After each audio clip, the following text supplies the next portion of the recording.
What's going on, everyone? Nick Corona here, and welcome to the show. Welcome to the podcast, the YouTube, whatever form you're watching it in. I appreciate you being here. We're going to talk about all things in the cannabis industry. I myself am a marketing expert, so we're going to get a little bit into social media today. We're going to get a little bit into some of the cutting edge of marijuana products, two of which I have here with me. This is the desk cam you guys are seeing, so I want to make sure you can see up close and personal what I am, looking at and working with. Here we have the Rosin puck. These go for about $40, and then we've got the Rosin pen. Those go for about $65, and that's for a half gram. We're going to talk a little bit more about why those are so expensive. We're going to talk about why social media really sucks for everyone in the marijuana industry right now. I can't even tell you guys how many times I've been deleted on the same hand. I've gotten 1 million TikTok plays in the last 60 days. So if you want some tips, make sure to stick along. We're going to talk a little bit about what you can do, what you can't do, why everyone is having such a hard time. But most importantly, I am just extremely, shockingly sober right now. It's 11 o'clock on a Saturday, and I haven't taken a single rip of anything yet, which is just terrible. It can't even be good for my health. So we're going to take a rip right now, and we're going to keep it really basic. If you're listening, I'm going to start out by taking a nice fat bong rip. I have a real basic China bong here. This is going to be called a China bong because it's just China glass from China. It's super low quality. These types of rigs, we're going to call it a rig. That's just what it gets called when you put a banger on it. And what a banger is it's a bucket instead of a bowl, which is designed for extracts. I'm gonna use this with some water. I'm gonna put some drinking water in it. Every piece kind of has a different fill point. Just gotta know where your sweet spot is. Just clean this bad boy out so we get the full flavor. Now, like I said earlier, I'm smoking rosin, and the reason why I like rosin, it's new, so it's that might go in my mouth a little bit. It's being on the cutting edge of smoke tech, but overall, the reason that I like it is because it's full spectrum and it's solventless, meaning the way that it's extracted only uses heat, water, and pressure. There's no real chemicals added, although water is technically a solvent. There's no harsh chemicals added. A lot of things you smoke are extracted with butane. This isn't. So what that means is versus just smoking crazy high amounts of THC, which is what everyone seems to be chasing, which I think is just a marketing ploy because, guys, you get way higher off of full spectrum products. So the best way I can describe this as someone who is a bartender for a very long time, if you're going to buy the highest THC content that you can, that's like going out and getting, Grey Goose. You want that super distilled, the best vodka that you can get, and you can go get really fucked up on that vodka. You can have a great time. It's high quality. Maybe you won't be hungover the next day. Just everything that comes along with a high quality product. However, when you go into the world of full spectrum, that's kind of like ordering a Long Island iced tea. You see?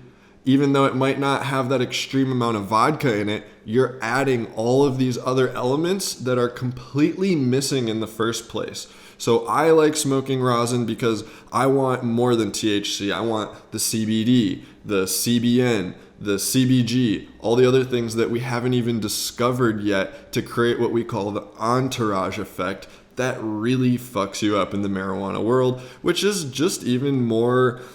I'm not even going to get into it, but it's more about why it just doesn't make sense to test someone on the spot and give them a DUI and try and say how high they are, because we just have no fucking clue. We have no fucking clue. But I can tell you, I love this solventless stuff. I highly recommend it. So smoking here out of a bong, the reason I'm going to do that is because you get the water filtration. I'm smoking extracts because I like the cleanness of it. I'm someone who smoked blunts and bowls for, I don't know, man, my whole life, 15, 16 years. So if you're one of those people, I highly recommend you to try extracts. It's crazy how clean it is on your lungs. One of the best ways to describe it is if I take this exact water pipe and rip a full bowl through it, I mean, the water is wrecked. It's disgusting. It's got shit floating in it. It turns the water brown. It really kind of grosses you out to think all that goes in your lungs. Versus you start doing extracts, you'll immediately realize how much cleaner they are. And even then, getting that extra filtration through the water, it's really nice. So I'm gonna go ahead and put that in here. This is normally when you would heat up your banger. A lot of people time it. They heat it up for a certain amount of time. They let it cool down for a certain amount of time. I just don't care that much. So I will just heat it up and rip it when I feel like it's ready. Now let me tell you how this works. If you do it really hot, what's called a hot dab, sometimes a hot dab is nice. You know, it's gonna actually burn the hairs in your lungs the first few times you do it, and it's gonna hurt a lot. But you're coughing, your head turns red, you're gonna be fucking high off your ass for hours on the hot dab. It might even knock you out. You know who you are. But hey, bro, it happens to all of us, so don't worry. I've been there and I miss it. It's a really fun experience. On the other end of the spectrum, you have cold dabs. I could put a dab in here cold right now and then slowly start to heat it, or just have a lower temperature. And the advantage of this is way more flavor. You're actually going to taste the flavor. It's really hard to taste the flavor when they're super hot. And also, like, I don't know. Sometimes I get more high off of cold ones because versus taking one huge hot dab that wrecks your lungs, sometimes when you do a cold dab, it can literally be like 15 or 20 puffs because you're just heating it until you see the dab start to get burned to the glass, and then you stop. So first, I'm going to show you guys the rosin puck here we're going to be smoking. So these are like $40. And when you understand, or when you first see the process of how this rosin is created, that's when you understand why the price is. Oh shit, excuse me. Get that off of here. So it just comes in a little puck like this. Get a little piece out for you guys. So you see it literally, I mean, it looks, this is a relatively small dab for me. We'll just get her started. It literally looks though kind of like Play-Doh or something. Cool. And this is the rosin. The reason this is $40 a gram, and the reason that this is $65 for a half gram, it just totally comes down to the refinement process. And the easiest, quickest way I can explain it to you is the way that the trichomes get filtered out of the marijuana. It goes through a series of nets, and each net is finer and finer net. So at the top, you have trichomes, but it's kind of green because it's got a little bit of plant matter in it, just random plant material, all the way down to the very bottom where it's going to be nothing but trichomes. So it's obviously harder to get the pure shit, which is what goes in the pens, because it needs to be that good to get through without getting clogged. Then at the top, you have stuff more like this puck I just showed you. You'll notice it's kind of brownish green in color, and that's just because it has more plant material in it, and that's not necessarily bad. It's just the different levels of quality you pay for. It'll affect the high, the flavor, everything. The pen is going to be a little better than this. That's just kind of how it works. So once I have my dab out and I've got it here and ready to go, that's when I'm just going to go ahead and heat up, and let's get her ripped.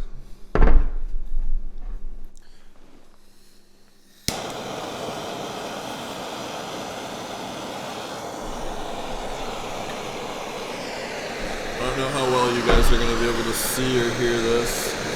So for the first episode, if this doesn't sound good, I'm going to cut it out or speed it up.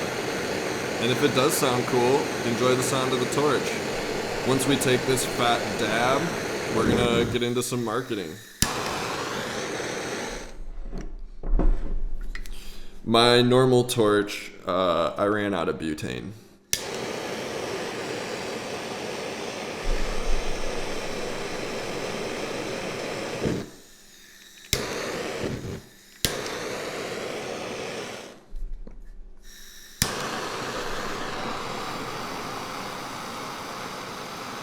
So whenever I'm heating up a bong, I usually start hitting the sides, making sure it's all clean, and at the end I'll do the bottom. You're just going for a real even heat if you can, so you don't have a crazy hot spot inside the banger.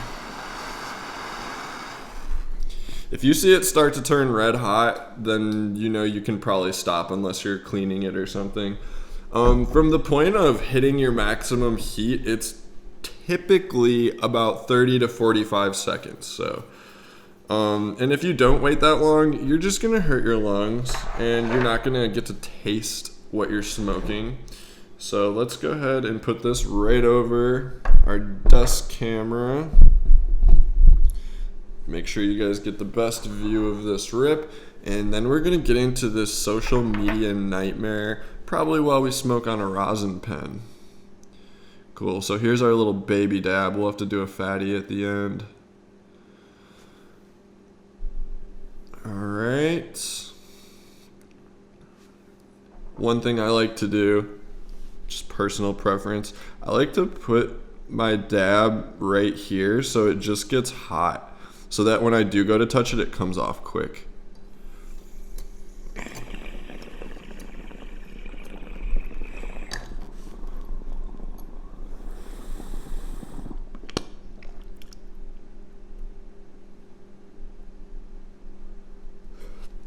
All right, I'm gonna hit it. Oh God, and I'm gonna lift the cap off because I want you guys to see it.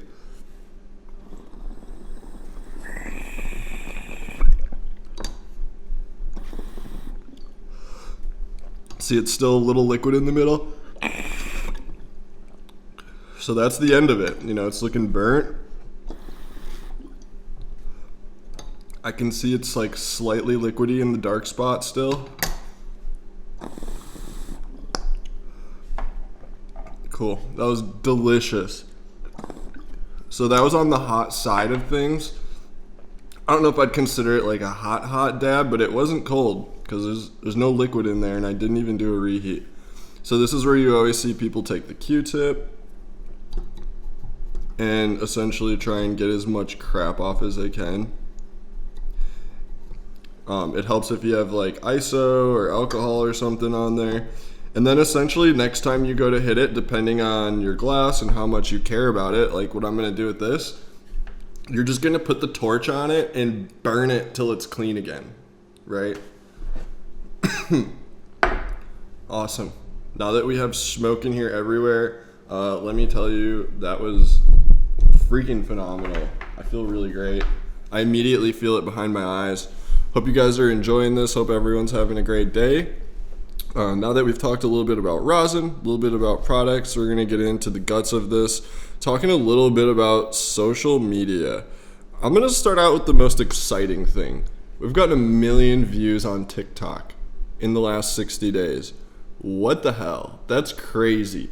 And that's with over 80, literally 80 deleted videos. Okay, so this is the guts of what I would like to get into, is just how messed up these algorithms are and these social media platforms in general. They blatantly play favoritism and there's no rhyme or reason to it.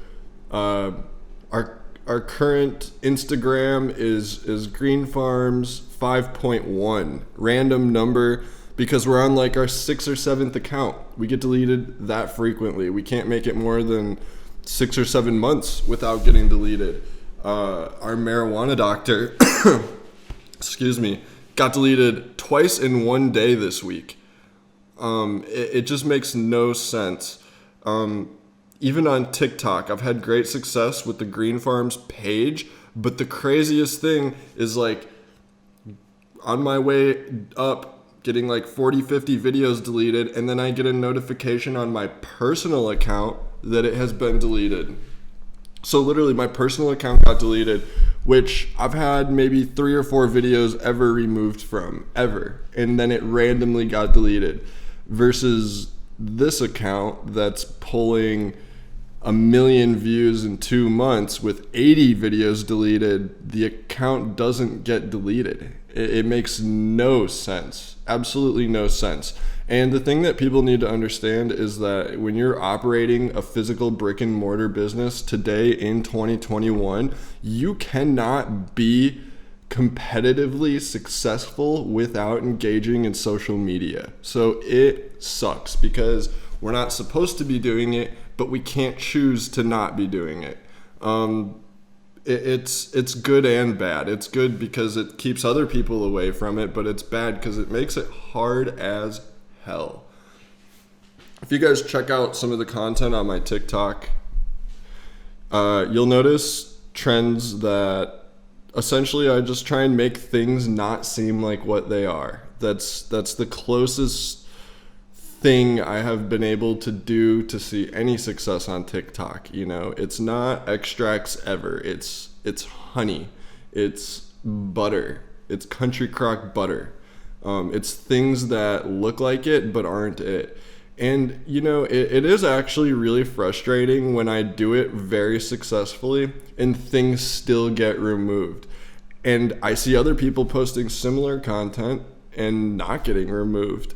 For example, I've been facing this a lot with the edibles. I get pushing it in other areas, but edibles, the other day I made a video of eating a Snicker bar and I had a jar of Reclaim.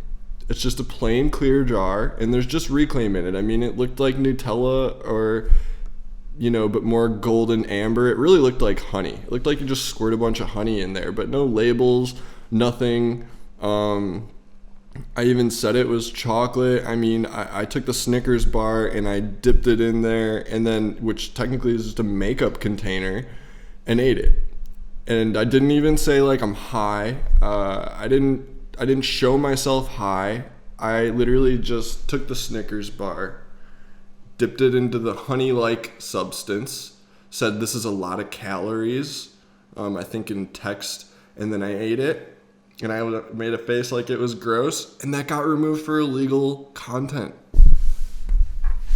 And it's just so outrageous because whoever controls those channels is going to control everything. And I think it's like insanely important that we get it under control now before, you know, privately people use it to control those channels and lock it into a place where we'll never be able to gain control of it. And then what the hell? Then who knows? That's not what is supposed to happen. So I really hope we can get some help with that. And that brings me to the next point of why this video is happening, why more videos are going to be happening for everybody, the dispensary I work for, and everyone else, because it's going to be a push to YouTube. YouTube has done a great job at doing the one simple thing that more platforms need to do. Hey, you can keep your content on here. It's age appropriate or whatever they call it. What do they call it? They censor it and they make it so that you have to say you're over 18 to view it. I mean, that alone is a huge step. And then they say, you know, you can't monetize this content. Which really brings me to the next point of, you know, the whole reason we go through all these problems with advertisers is that they don't want to pay to advertise their product on a platform that promotes something that isn't morally accepted, right? So Coca-Cola doesn't want to be seen on an ad for marijuana. I get that. What I don't get is why those platforms that they decide aren't appropriate, they just say no monetization. Why are there not 2 classifications of monetization? Is it ridiculous to think that, hey, it's 18 plus and it's like weed content, so you can't be monetized for Coca-Cola, but there's dispensaries and cigarettes and sex stores and all kinds of other things that would fucking love to play ads on your thing, and it would be targeted towards the correct people. It just doesn't make sense to me. You have it in this category of children friendly or non-existent. Like, why is it not children friendly and then everything adult? Especially now that we don't really watch TV anymore. It made a little bit of sense with TV because you put the channel on and you get what you get. Your kid might be in the room. But like now we have the internet. You're 100% choosing what you watch. So there's so many reasons why we need to make changes in this. But all in all, we will be making a really heavy push towards YouTube because I really appreciate what YouTube's doing. And I think they do a really good job at it. There are a few other platforms out there. None of them are really huge yet. I don't know about the biggest, but my favorite app that I've found is this one called Doobie. It's cool. It's just like Instagram combined with like Tinder is Doobie. And I don't know, we've gotten some popularity on it. It's hung around for a while. There's WeedTube that is similar to YouTube but focused on weed content. That also has been doing really good from everything I hear. But it's really tough because no one is even close to YouTube. And I think this is a great time to break into this Afghan Extreme cartridge. So this is like one of the most expensive products, honestly. I think it is because it's 500 milligrams. So for $65, that makes it $130 a gram. So it's really good stuff. And if you're watching, this is the box it comes in. Afghan Extreme, solventless. Some pictures in there, foil card, rosin tanks, welcome to the future of solventless marijuana cards, enjoy. And a whole bunch of information on solventless and the color of the product in the back. And here's the cart. Wow, it looks like I ripped it a little bit already. I did. Don't worry, they don't come that empty. Also, if you're lucky enough to get this cool battery that matches the cart, that actually looks crazy. Like, there's a lot of cool looking stuff on the market, but this is definitely one of the most just straight up badass. And for flavor, nothing's gonna compare. For highness in a cartridge, nothing's gonna compare. I've smoked a lot of carts and nothing compares. Even I'm smoking the low tier rosin here, what I just dabbed. We have high tier too. You can get the diamonds. They're just amazing. But even this is slightly better because like we were talking about earlier, it's coming out of that absolute bottom net of filtration. And this is the best. This tastes like the essence of marijuana more than marijuana itself. Like when you go up to a big fresh plant, a live plant, and you go up to the bud, that big fat nug, and you squeeze it and you shove your face in it, this is a little bit more of that, like the essence of. So it's like I can't even help but to not French inhale it and hold it in as long as I can and exhale through my nose as slow as I can because it tastes that freaking good. And I just sold myself on it. I gotta take a rip.